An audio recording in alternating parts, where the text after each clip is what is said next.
Good afternoon, my dear students. Now we are going to see the theory of second unit accountancy, accounts of not-for-profit organization. So, accounts of not-for-profit organization na எல்லா ஆர்கனைசேஷனும் mostly depends upon the profit oriented. But அந்த profit oriented தவிர profit motive இல்லாமல் without any profit motive அப்படின்ட்டு service ஓரியன்டாக இருக்கக்கூடிய organisation மட்டும்தான் நம்ம இங்கே பார்க்க போகிறோம். ஸோ அந்த ஆர்கனைசேஷனுக்கு how we are going to give the final accounts, எப்படி நம்ம அதுக்கு ஃபைனல் அக்கௌண்ட்ஸ் நம்ம ப்ரிப்பேர் பண்ணலாம் அப்படின்றத அது இந்த சாப்டரில் நம்ம பார்க்க போகிறோம். ஏன் இந்த ஆர்கனைசேஷன்லாம் அவங்களோட அக்கௌண்ட்ஸை மெயின்டைன் பண்ணுறாங்க, இதோட லிமிட்டேஷன்ஸ் என்ன, இதோட அட்வான்டேஜஸ் என்ன, ஸோ இப்படி தான் நம்ம பார்க்க போகிறோம். First you see that some organizations are established for the purpose of rendering the services to the public without any profit motive. They may be created for the promotion of art, culture, education, sports. இப்போ art கல்ச்சர்னால் என்ன இருக்கும், ஒரு sports, ஒரு talent வெளிப்படுத்துகிறதா இருக்கலாம், இல்லை அப்படின்னா providing education இன்ஸ்டியூஷனாக இருக்கலாம், இல்லை அப்படின்னா ஏதோ ஒரு கிளப்பாக கூட இருக்கலாம், ஸ்போர்ட்ஸ் கிளப் இந்த மாதிரி இருக்கலாம். சரியா? ஸோ இவங்க எல்லாரோட மோட்டிவ் என்ன அப்படின்னா, தே are not going to produce any product, they are going to give a service to the people, right? So these organisation are called as not for profit organisation. So இந்த மாதிரி ஒரு organisation நம்ம accounts prepare பண்ண போகிறோம், right? So the next one, not for profit organisation என்னென்னலாம் இருக்குது. So இதெல்லாம் not for profit organisation சொல்லலாம். இப்போ நாட் ஃபார் ப்ராஃபிட் ஆர்கனைசேஷன்னா நம்ம மைண்டில் தோன்றது என்னவாக இருக்கும், என்பிஓனா, ஸோ என்ஜிஓ நம்ம சொல்லுவோம், நான் கவர்மெண்ட் ஆர்கனைசேஷன் அப்படின்னு சொல்லுவோம் இல்லையா? ஸோ அந்த மாதிரி நிறைய இருக்குது. என்னென்ன விஷயங்கள் இருக்குது அப்படின்னா, ஃபஸ்ட்டு பாயிண்ட் என்ஜிஓ, நான் government organisation. So you can see here I give a tick mark.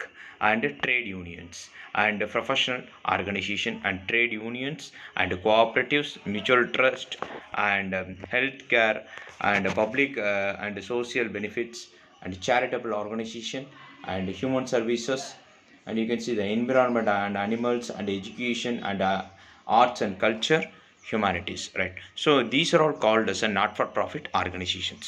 So இன்னும் நிறைய இருக்குது. அதாவது நாட் ஃபார் ஒரு ட்ரஸ்ட்டு, ஒரு ட்ரஸ்ட் எடுத்துக்கோ, ஒரு சேரிட்டி எடுத்துக்கங்க. ஸோ எல்லாமே பார்த்தோன்னா not for profit organisation, right? So இதுக்கான ஏன் இதோட ஃபியூச்சர்ஸ் என்ன அப்படின்னு பார்த்தோன்னா, இந்த not for profit organisation R the organisation which functions without any profit motive. இதோட ஃபீச்சர்ஸ் என்ன, இதோட கேரக்டரிஸ்டிக்ஸ் ஃபீச்சர்ஸ்னால் ஒன்று தான். ஸோ இதோட ஃபீச்சர்ஸ் என்னவாக இருக்கும், ப்ராஃபிட் மோட்டிவ் இல்லாமல் சர்வீஸ் ஓரியன்ட் மட்டும்தான்.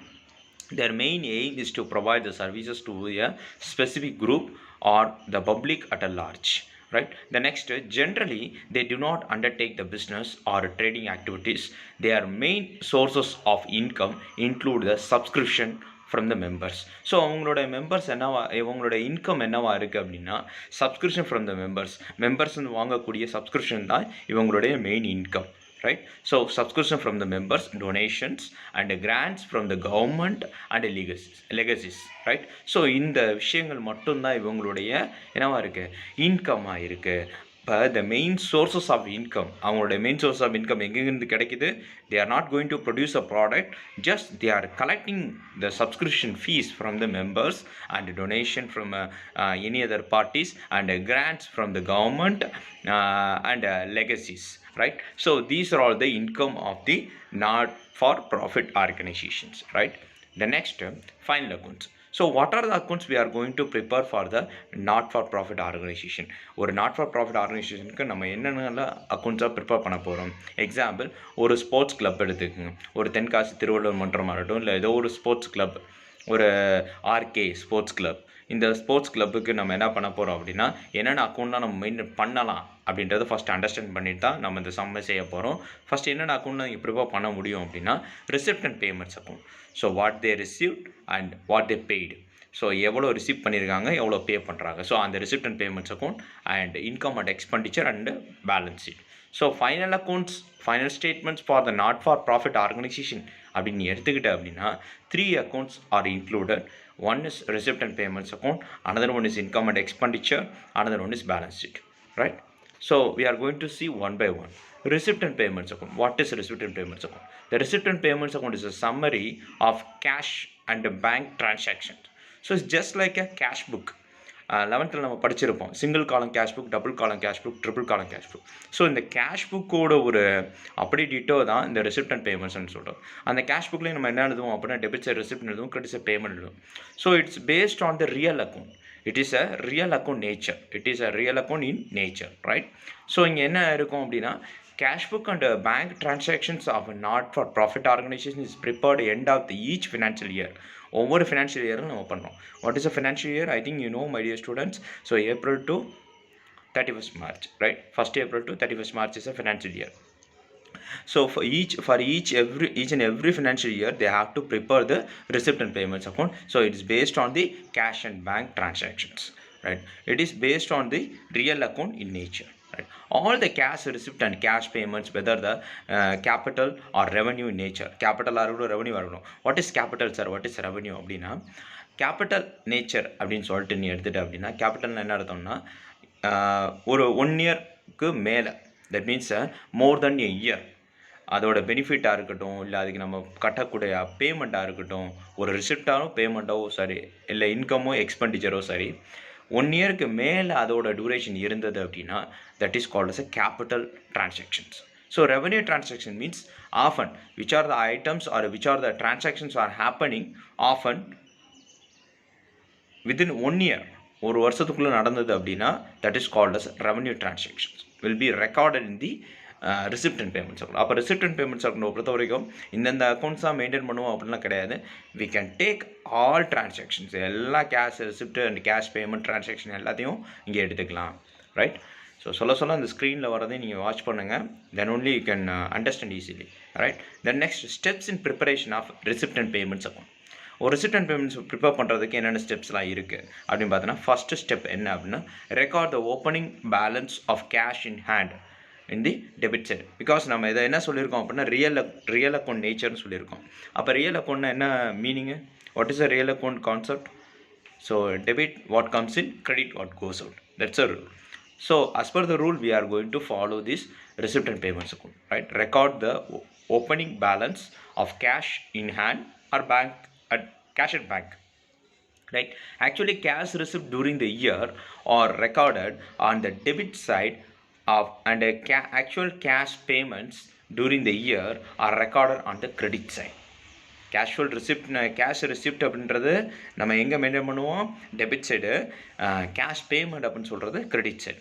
While recording the cash receipts and payments, no distinctions needs to be made between the revenue and capital items. இங்கே revenue item, capital items பார்க்கணும் அவசியம் கிடையாது. Directly we can enter, right? The next steps in preparation of receipt and payments account. If the total of the debit side is more than the credit side, the balancing figure will be appear in the credit side. So எங்கே கம்மியாக இருக்கோ அங்கே தான் balance figure வந்து appear ஆகும், ரைட்டா? அது receipt சைடில் அப்பியர் ஆச்சு அப்படின்னா அதுக்கு பேர் பேங்க் ஓவர் டிராஃப்ட். அதே இது பேமெண்ட் சைடு அப்பியர் ஆச்சு அப்படின்னாக்க அது பை பேலன்ஸ் நம்ம போடுவோம், அதுக்கு பேர் cash R bank. Because receipt அதிகமாக இருக்குன்றது மென்ஷன் பண்ணுது, அவ்வளோதான். Okay. The next, if the total of the credit side is more than the debit side, the balancing figure will appear in the debit side. It represents the bank overdraft. So அதான் debit சைடுனா என்னது? Receipt side. Receipt சைடில் என்ன appear ஆகும்? Bank over draft appear ஆகும். அதான் இங்கே mention பண்ணியிருக்கான். The next, so not for profit organisation இதெல்லாம் எந்தெந்த செக்டார்ஸ்லாம் எடுக்கலாம் அப்படின்னா சேரிட்டபிள் எடுக்கலாம், religious, social services, public services, association, health service. So இது ஆல்ரெடி நம்ம பார்த்த ஒரு ஸ்லைடோட வெர்ஷன் தான். The next, format for not for profit ஆர்கனைசேஷனில் இருக்கக்கூடிய receipt and payments account prepare பண்ணுறதுக்கான ஃபார்மட் இங்கே கொடுத்துருக்கான். So you can see the format my dear students. Debit side receipt, credit side payment. So இதில் ஒரு விஷயம் மட்டும் நீங்கள் தெளிவாக பார்க்கணும், எதெல்லாம் எடுக்கக்கூடாது சார் அப்படின்னா ஒரு 3 விஷயம் எடுக்கக்கூடாது. One is depreciation, another one is prepaid, another one is outstanding. So depreciation, prepaid, outstanding. Outstanding இன்னொரு 2 பேர் சொல்லுவாங்க, not yet to be paid அப்படின்னு சொல்லுவாங்க, எட் டு பி பெய்டு அப்படின்னு சொல்லுவாங்க, இன்னும் கட்ட வேண்டி இருக்குது அப்படின்னு சொல்லுவாங்களே.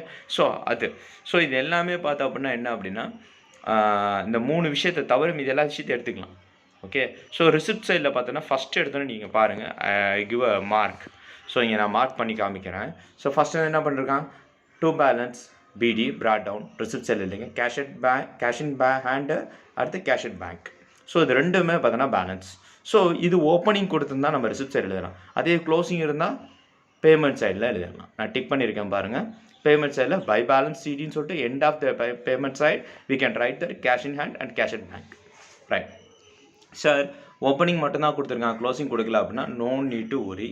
So they will we can find out at the end of the problem. நம்ம கண்டுபிடிச்சிக்கலாம். Okay, the next revenue receipts. இதெல்லாம் பார்த்தோம் அப்படின்னா ரெவன்யூ ரிசிப்ட் கேபிட்டல் ரிசிப்ட் பிரிக்கவே தேவையில்லை, டேரெக்டாக நம்ம என்ன பண்ணிடலாம், எழுதிடலாம். ஓகே, ஸோ இதில் உனக்கு அண்டர்ஸ்டாண்ட் ஆகிருக்கேன் ரெவன்யூ ரிசிப்ட்னா என்னென்ன அப்படின்னு சொல்லியிருக்கான். இப்போ சப்ஸ்கிரிப்ஷன்னா ஒரு மெம்பர்ஸ் வந்து நம்ம வாங்குகிறோம் அப்படின்னா அடிக்கடி மெம்பர்ஸ் கொடுத்துட்டே இருப்பாங்க. இப்போ சந்தா அப்படின்னு சொல்லுவாங்க, அதான் சப்ஸ்கிரிப்ஷன். என்ட்ரன்ஸ் ஃபீஸ் பார்த்தோம் அப்படின்னா அடிக்கடி என்ன பண்ணுவாங்க, கொடுப்பாங்க. எப்போல்லாம் நம்ம டோர்னமெண்ட் கண்டக்ட் பண்ணுறோமோ அப்போல்லாம் என்ட்ரன்ஸ் ஃபீஸ்னு ஒன்று வாங்குவோம் இல்லையா. ஜென்ரல் டொனேஷன் பார்த்தீங்கன்னா பொதுவாக கவர்மெண்ட்லேருந்து வரலாம், இல்லை யாராவது கொடுக்கலாம் நம்மளுக்கு. சரியா, அடுத்து sale of old newspapers, sale of old materials, ஏதாவது ஒன்று நம்ம விற்கலாம். சரியா, இது எல்லாமே பணம் நம்மளுக்கு உள்ளே வருது. என்ன ஆகுது, பணம் உள்ளே வருது. ஒரு பொருளை விற்றினா என்ன கிடைக்கும், பணம் கிடைக்கும். அதே பர்ச்சேஸ் பண்ணும்போது அது பேமெண்ட். ரைட்டா, அடுத்து கேபிட்டல் ரிசிப்ட்னா என்னென்ன அப்படின்னு பாருங்கள். ஸோ இதில் லைஃப் டைம் மெம்பர்ஷிப் ஃபீஸ். ஒரு லைஃப் டைமாக ஒருத்தர் மெம்பர்ஷிப் ஃபீஸ் நம்ம கிளப்பில் கட்டிட்டார் அப்படின்னா நம்ம தான் அவருக்கு லைபிளாக இருக்கணும் ஒழிய அவர் நமக்கு லைபிளாக இருக்கணும் அவசியம் இல்லை. ஸோ இதெல்லாம் கேபிட்டல் நேச்சர். அடுத்து donation for a specific purpose. ஒரு ஜென்ரல் டொனேஷன்னா ஓகே, அது ரெவென்யூ. ஸ்பெசிஃபிக் டொனேஷன் அப்படின்னா அது capital. Okay, the next legacies. Legacies அப்படின்னு சொல்லுவாங்க. லெகசிஸ்னால் என்ன அப்படின்னா it's a gift at a will அப்படின்னு சொல்லுவாங்க. அதாவது என்ன அப்படின்னா நம்ம ஒருத்தவங்களுக்கு என்ன பண்ணுறது, கிஃப்டாக கொடுக்கக்கூடிய ஒரு லேண்டாக இருக்கலாம், இல்லை ஏதோ ஒரு ப்ராப்பர்ட்டியாக கூட இருக்கலாம். ஓகே, ஸோ அது லெகசிஸ்ன்னு சொல்லுவாங்க. It will not be happen often, it will happen any 1 or 2 times only. Right, அடுத்து டோர்னமெண்ட் ஃபண்ட், என்டோமெண்ட் ஃபண்ட் அப்படின்னு சொல்கிறது. ஃபண்டுன்னு வந்துட்டாலே அது எல்லாமே கேபிட்டல் ரிசிப்ட் தான். ஏன்னா இது ஆஃபான நம்மளுக்கு கிடைக்காது, எப்போயாவது ஒரு வாட்டி தான் கிடைக்கும். தென் நெக்ஸ்ட்டு அதாவது ஸ்பெசிஃபிக் ஃபண்டு. ஓகேவா, then sale of fixed assets. மேலே பார்த்தோன்னா sale of old materials or old sports newspaper அப்படின்லாம் பார்த்தோம், ஓல்டு ஸ்போர்ட்ஸ் மெட்டீரியல்ஸ் எல்லாம் பார்த்தோம்.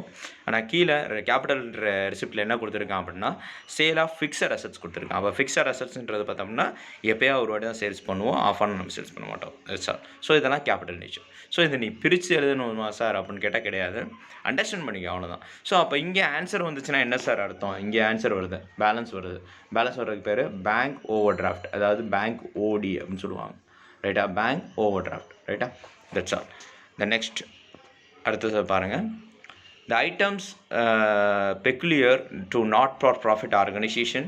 என்னென்ன ஐட்டம்ஸ்லாம் நாட் ஃபார் ப்ராஃபிட் ஆர்கனைசேஷனில் ரொம்ப பெக்குலியரான ஐட்டம் அப்படின்னா அதிகமாக வரக்கூடியது நம்ம ஆல்ரெடி படிச்சிருக்கோம்.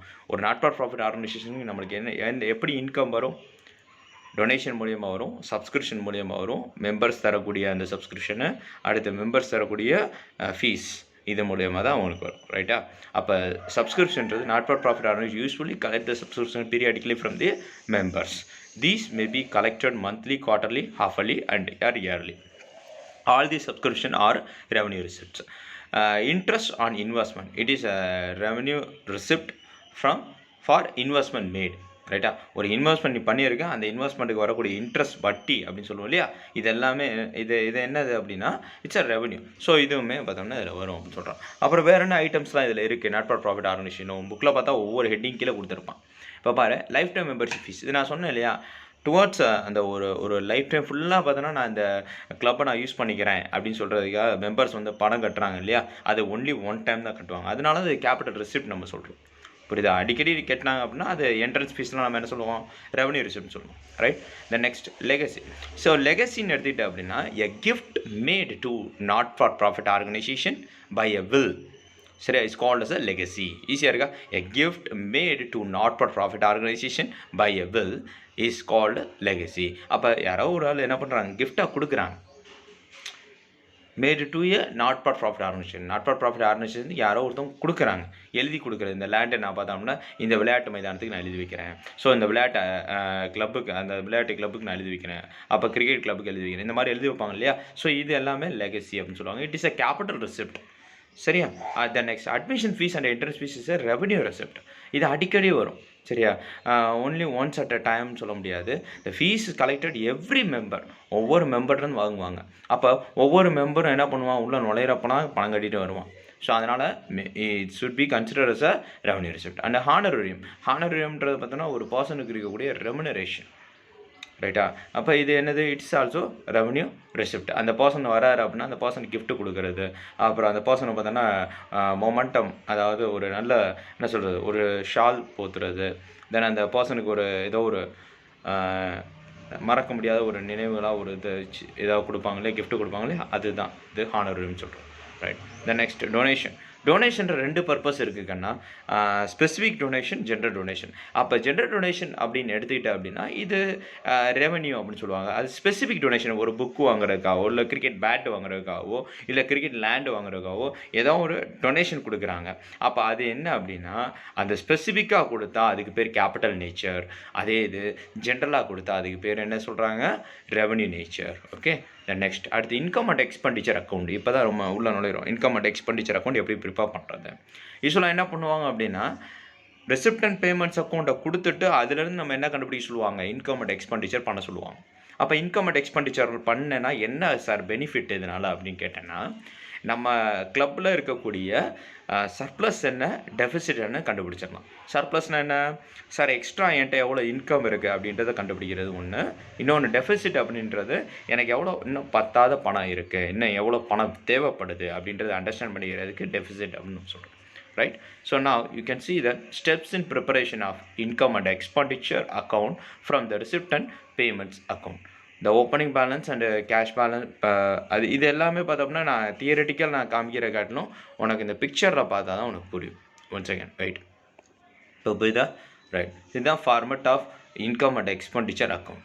ஸோ இதில் என்னென்ன சார் எடுக்கணும், என்னென்ன எடுக்கக்கூடாது அதை சொல்லுங்கள் சார் ஃபஸ்ட்டு அப்படின்னா, ரிசிப்ட் அண்ட் பேமெண்ட்ஸ் அக்கௌண்ட் 3 சொன்னோம் இல்லையா? Depreciation and prepaid outstanding. அதே போல் இங்கே என்ன இருக்குது அப்படின்னா, இங்கே அந்த டெப்ரிசியேஷன் அவுட்ஸ்டாண்டிங்லாம் சேர்த்துக்கலாம். பட் எதை சேர்க்கக்கூடாது அப்படின்னா அசட்ஸ் வராது. இப்போ cash in hand, cash at பேங்க்கோ, இல்லை ஃபர்னிச்சர், இந்த மாதிரி அசட், ஃபர்னிச்சர் பர்ச்சேஸ்டு, இந்த மாதிரி அசட் எதுவுமே வராது. சரியா?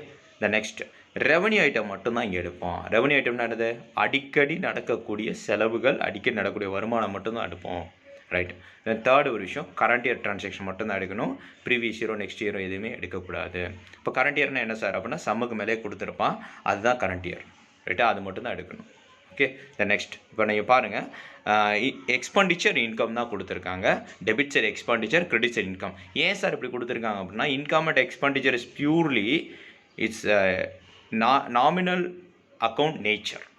நாமினல் அக்கௌண்ட் நேச்சர்னால் என்ன அர்த்தம்? நாமினல் அக்கௌண்ட்டில் என்ன படிச்சிருக்கோம் அப்படின்னா debit all loss and expenditure, credit all incomes and gains. So அந்த ரூலை பேஸ் பண்ணி தான் இந்த இன்கம் அண்ட் எக்ஸ்பெண்டிச்சரை கொண்டு வந்திருக்காங்க. நம்ம சொல்லும்போது இன்கம் அண்ட் எக்ஸ்பெண்டிச்சர் சொல்லுவோம், பட் ஆனால் ரிட்டர்ன் பண்ணும்போது எக்ஸ்பெண்டிச்சர் அண்ட் இன்கம் தான் நீங்கள் ரைட் பண்ணணும். நல்லா ஞாபகம் வச்சுக்கோங்க. சரியா? அப்போ debit side expenditure, credit side income. அப்போ சார் ரிசிப்ட் அண்ட் பேமெண்ட்ஸ் ஒரு சம்மில் கொடுத்துருக்கான் அப்படின்னா அதுலேருந்து நீ எப்படி எழுதுவ அப்படின்னா ஆல்ரெடி நம்ம சம்மை பார்த்துருக்கோம், உனக்கு எக்ஸ்பிளைன் பண்ணியிருக்கேன். ஸோ பேமெண்ட் சைடில் உள்ளதெல்லாம் எக்ஸ்பெண்டிச்சர் சைடும், ரிசிப்ட் சைடு உள்ளது பூரா இன்கம் சைடு வரும். பட் ஆனால் அசட்ஸ் வராது. நல்லா ஞாபகம் வச்சுக்கோ. கேபிட்டல் ஐட்டம்ஸ், அதாவது எப்போயாவது ஒரு வாட்டி நடக்கும் இல்லையா? இப்போ லெகசிஸ்லாம் எப்போயாவது ஒரு வாட்டி நடக்கும், லைஃப் டைம் மெம்பர்ஷிப் ஃபீஸ் எப்போயாவது நடக்கும். ஸோ இதெல்லாம் எடுக்கக்கூடாது. ஸோ அடிக்கடி நடக்கிறது மட்டும்தான் எடுக்கணும். கரண்ட் இயர் மட்டும்தான் எடுக்கணும். இந்த 3 விஷயம் ஞாபகம் வச்சுக்கோ. ரைட்.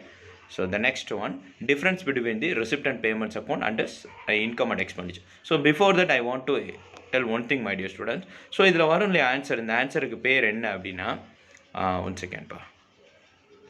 எஸ், இதில் வரும் இல்லையா ஆன்சரு, இந்த ஆன்சருக்கு பேர் என்ன சொல்லியிருக்கான் அப்படின்னா, ஒன்று நம்மளுக்கு இன்கம் அதிகமாக இருந்தால் சர்ப்ளஸ்ன்னு போடணும். அதாவது பேலன்ஸ் எக்ஸ்பெண்டிச்சர் சைடில் வந்துச்சுன்னா சர்ப்ளஸ், அதே பேலன்ஸ் பார்த்தோம்னா இன்கம் சைடு வந்துச்சு அப்படின்னா டெஃபிசிட். பிகாஸ் என்ன அப்படின்னா இந்த மீனிங் கொடுத்துருக்கான் பாரு, excess of expenditure over income. Excess of எக்ஸ்பெண்டிச்சர்னா எக்ஸ்பெண்டிச்சர் அதிகமாக இருக்கும் பட்சத்தில் நீ டெஃபிசிட்ன்ற ஆன்சர் ஒன்று வரும். அதே இது இன்கம் அதிகமாக இருக்கும் பட்சத்தில் சர்ப்ளஸ்ன்ட்டு போடணும், ஆப்போசிட் சைடு சர்ப்ளஸ்ன்னு போடணும். அவ்வளோதான். சரியா? ரைட். The next அடுத்த ஸ்லைட் போயிடலாமா? Right. Difference between the receipt and payments and income and expenditure. receipt and payments அக்கௌண்ட்டுக்கும் இன்கம் அண்ட் எக்ஸ்பெண்டிச்சருக்கு என்ன டிஃப்ரெண்ட் அப்படின்னு பார்த்தீங்கன்னா, first different purpose. receipt and payments பொறுத்த வரைக்கும் உன்னுடைய கேஷ் ரிசிப்ட், கேஷ் பேலன்ஸை பார்க்குறதுக்கு மட்டும்தான் receipt and payments தேவைப்படுது. பட் ஆனால் இன்கம் அண்ட் எக்ஸ்பெண்டிச்சரை பொறுத்த வரைக்கும் உன்ட்ட எவ்வளோ சர்ப்ளஸ் இருக்குது, எவ்வளோ பேமெண்ட்ஸ் இருக்குது அப்படின்றத பார்க்குறதுக்கு உனக்கு என்ன தேவைப்படுது? இன்கம் அண்ட் எக்ஸ்பெண்டிச்சர் தேவைப்படுது. Right. Nature of account. receipt and payments என்ன நேச்சர் பார்த்தோம்? Real account. But income and expenditure பார்த்தோம்னா nominal account. Right. Then basis of accounting. இதில் என்னென்ன அக்கௌண்ட் பார்த்தோம்னா, non cash items are not recorded, இங்கே record பண்ண மாட்டோம். பட் நான் கேஷ் ஐட்டம்ஸ் பார்த்தோம்னா அவுட்ஸ்டாண்டிங் எக்ஸ்பென்சஸ், டெப்ரிசியேஷன் இதெல்லாம் பார்த்தோம்னா எங்கே ரெக்கார்ட் பண்ணுவோம்? இன்கம் அண்ட் எக்ஸ்பெண்டிச்சர் ரெக்கார்ட் பண்ணுவோம். அப்போ டெப்ரிசியேஷன், அவுட்ஸ்டாண்டிங் ப்ரீபெய்ட்லாம் எப்படி கால் பண்ணப்படுது அப்படின்னா நான் கேஷ் ஐட்டம்ஸ் அப்படின்னு சொல்லுவாங்க. ரைட்டா? அதெல்லாம் லாஸஸும் இன்னும் வராமல் இருக்க பணத்தையும் காமிக்கிறது தான் அவுட்ஸ்டாண்டிங் அப்படின்னு சொல்கிறது. புரியுதா? Right. Then next opening and closing balance. Opening closing balance பார்த்தோம்னா எங்கே காமிப்போம்? ரிசிப்ட் அண்ட் பேமெண்ட்ஸ் அக்கௌண்ட் தாராளமாக நம்ம காமிக்கலாம். பட் ஆனால் இன்கம் அண்ட் எக்ஸ்பென்டிச்சர் அப்படி ஒன்று கிடையாது. பிகாஸ் நம்ம அசட்டை யூஸ் பண்ண மாட்டோம். Okay. Nature of items it contains both revenue and capital nature. ரெண்டுமே இருக்கும் எங்கே ரிசிப்ட் அண்ட் பேமெண்ட்ஸ் இல்லை நேச்சர் ஆஃப் ஐட்டம்ஸில். பட் ஆனால் இன்கம் அண்ட் எக்ஸ்பெண்டிச்சரை பொறுத்த வரைக்கும் அந்த பேஸ் ஆஃப் நேச்சர் ஆஃப் ஐட்டம்ஸை பார்த்தோம்னா என்ன இருக்காது? கேபிட்டல் ஐட்டம்ஸ் எதுவுமே இருக்காது. இங்கே ரெவன்யூ ஐட்டம்ஸ் மட்டும்தான் எடுப்போம். அதாவது அடிக்கடி நடக்கக்கூடிய செலவுகள் வருமானம் மட்டும்தான் எடுப்போம். Right? Period. So all cash receipt and all cash payments past period, future period, current period எல்லாமே எடுத்துக்கும். அதான் சப்சிக்வெண்ட் பீரியட்னா என்னது? ஃபியூச்சர் பீரியட், அதாவது நெக்ஸ்ட் பீரியட் அப்படின்னு சொல்லுவாங்க இல்லையா? எல்லா வருஷத்தையும் நம்ம இங்கே கணக்கு காமிக்கலாம் இதில் ரிசிப்ட் அண்ட் பேமெண்ட்ஸில். பட் ஆனால் இன்கம் அண்ட் எக்ஸ்பெண்டிச்சர் ப்ரிப்பேர் பண்ணும்போது only we have to see the current year only. Current இயரை மட்டும்தான் நம்ம கன்சிடர் பண்ணணும். Right? Then next balance sheet. Finally the balance sheet. Balance ஷீட்ன்றது நாட் ஃபார் ப்ராஃபிட் ஆர்கனைசேஷனுக்கு மட்டும் விதிவிலக்கு கிடையாது. இதுலையும் பார்த்தோம்னா சேம் தான். எப்படி நம்ம லைபிலிட்டி அண்ட் அசட்ன்ற வார்த்தை யூஸ் பண்ணுவோமோ, டெபிட்ஸ் லைபிலிட்டி, கிரெடிட்ஸ் அசட்னு யூஸ் பண்ணுவோமோ, அதே தான். ஒரு ஃபினான்ஷியல் பொசிஷனை கண்டுபிடிக்கிறதுக்கு நம்ம எப்பயுமே என்ன ப்ரிப்பேர் பண்ண வேண்டியது இருக்குது? பேலன்ஸ் ஷீட்னு ஒன்று ப்ரிப்பேர் பண்ண வேண்டியது இருக்குது. ஸோ அப்போ ஒரு ஃபேர் வியூ அதை கண்டுபிடிக்கணும். ஒரு கிளப்போட ஃபினான்ஷியல் பொசிஷனை கண்டுபிடிக்கணும் அப்படின்னா we need balance sheet. Right? So இது எல்லாமே ஜென்ரலாக உள்ளது. சரியா? த நெக்ஸ்ட் அடுத்து என்ன கொடுத்துருக்காங்க? Important points preparation of the balance sheet of non profit organisation ஒரு விஷயம் கொடுத்துருங்க கவனி. Capital fund also called as general fund or accumulated fund is taken to the liability side. இப்போ கேபிட்டல் ஃபண்டுன்னு சொல்லுவோம் இல்லையா? கேபிட்டல் ஓப்பனிங் கேபிட்டல் சொல்லுவோம் இல்லையா? ஓப்பனிங் கேபிட்டல், க்ளோசிங் கேபிட்டல் சொல்லுவோம். இது லைபிலிட்டி சைடில் தான் வரும். அது கேபிட்டல்ன்றது லைபிலிட்டி சைடு வரும். அசட் சைடில் பார்த்தோம் அப்படின்னா கரண்ட் அசட்ஸ் அண்டு நான் கரண்ட் அசட்ஸ் அப்படின்னு சொல்லிட்டு ரெண்டாக பிரியும் இல்லையா? ஸோ இதை அங்கே காமிக்கணும் அப்படின்னு சொல்கிறாங்க. ரைட்டா? Surplus is added to the capital account. சர்ப்ளஸாக இருந்தால் கேபிட்டல் அக்கௌண்ட்டில் கேபிட்டல் ஃபண்ட்லேயோ இல்லை ஜென்ரல் ஃபண்ட்லேயோ ஆட் பண்ணணும். கேபிட்டல் ஃபண்ட்னால் ஜென்ரல் ஃபண்ட்னா ஒன்று தான், கேபிட்டல் தான். அதில் சர்ப்ளஸ் தான் ஆட் பண்ணணும். அதாவது இன்கம் அண்ட் எக்ஸ்பெண்டிச்சர் சர்ப்ளஸ் இருந்துச்சுன்னா அதை ஆட் பண்ணணும். அதே டெபிசிட் வந்துருச்சு சார் போன சம்மில் இன்கம் அண்ட் எக்ஸ்பெண்டிச்சரில் அப்படின்னா லெஸ் பண்ணிக்கோ, சப்ராக்ட் பண்ணிக்கோ, அவ்வளோதான். அதை தான் இந்த பாக்ஸில் கொடுத்துருக்கான். ஓகே. நெக்ஸ்ட் அடுத்த பேலன்ஸ் ஷீட். பேலன்ஸ் ஷீட்டோட இன்னும் அடுத்தடுத்த அம்சங்கள் என்ன, அடுத்தது என்னென்ன கொடுத்துருக்காங்க அப்படின்னா, சப்போஸ் பேங்க் ஓவர் டிராஃப்டாக இருந்தது அப்படின்னா it should taken to the liability side. Liability சைடில் பேங்க் ஓவர் டிராஃப்டாக நம்ம காமிக்கணும். ரைட்? எனி ஸ்பெசிஃபிக் ஃபண்ட் இருந்தாலும் லைபிலிட்டி சைடில் காமிக்கணும்.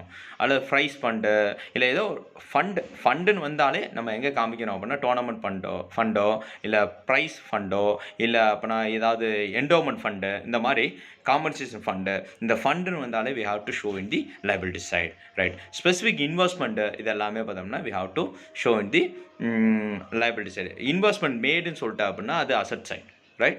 So இதை பார்த்துங்க. Then finally the conclusion is not-for-profit entities exist to provide the services to the members or the society at a large. There are the three principles of accounting statements includes, and the three principles are the three accounts. என்னென்ன account வேணும்? receipt and payments and income and expenditure and balance sheet. Right? Income and expenditure is prepared to ascertain the surplus or deficit for a particular accounting year. That's all, my dears. So if you have any doubt, please make a call me. Thank you, my dear students. Thank you.